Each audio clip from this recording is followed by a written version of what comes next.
দুই দিনের রাষ্ট্রীয় সফরে যুক্তরাজ্যে গেছেন মার্কিন প্রেসিডেন্ট ডোনাল্ড ট্রাম্প। স্থানীয় সময় মঙ্গলবার রাতে তিনিও ফার্স্ট লেডি মেলানিয়া লন্ডনের স্ট্যানস্টেড বিমানবন্দরে অবতরণ করেন। দেশটিতে এটি ট্রাম্পের দ্বিতীয় রাষ্ট্রীয় সফর, যা কোনো মার্কিন প্রেসিডেন্টের জন্য নজিরবিহীন। দুই দিনের রাষ্ট্রীয় সফরে লন্ডনে মার্কিন প্রেসিডেন্ট ডোনাল্ড ট্রাম্প।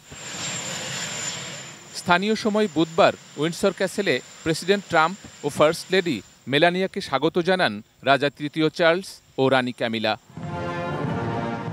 এ সময় রাজা ও রানীর সঙ্গে দাঁড়িয়ে ব্রিটিশ সামরিক বাহিনীর বিশেষ সঙ্গীত প্রত্যক্ষ করেন ট্রাম্প ও মেলানিয়া। অ্যান্টিব্যাকটেরিয়াল অ্যাডিটিভ যুক্ত সেরা ওয়াটার ট্যাঙ্ক বিশুদ্ধ পানিতে ব্যাকটেরিয়া জন্মাতে দেয় না। লন্ডন টাওয়ার ও উইন্ডসরে একযোগে গান স্যালুট হয়। রাজার সঙ্গে বিশেষ গার্ড অব অনার পরিদর্শন করেন ডোনাল্ড ট্রাম্প।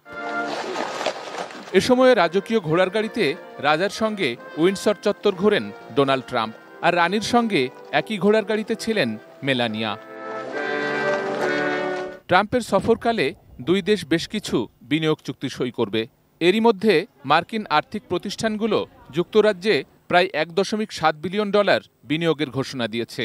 ফলে ট্রাম্পের সফর রাজকীয় আড়ম্বর ছাড়াও দুই দেশের সম্পর্ককে নতুন মাত্রা দেওয়ার একটি কূটনৈতিক প্রয়াস। এদিকে মার্কিন প্রেসিডেন্টের সফর ঘিরে রাজকীয় ভোজসহ নানা আড়ম্বর থাকলেও লন্ডনের রাজপথে চলছে বিক্ষোভ। উইন্ডসর ও লন্ডনে শত শত মানুষ ট্রাম্প বিরোধী স্লোগান দিয়েছেন। উইন্ডসর ক্যাসেলের দেয়ালে ট্রাম্প ও যৌন নিপীড়নের দায়ে দণ্ডিত জেফ্রি এপস্টেনের ছবি প্রজেক্টরে দেখানোর অভিযোগে এরই মধ্যে 4 জনকে হেফাজতে নিয়েছে British police. Sheikh Abdus Salam, desk report, ATN news.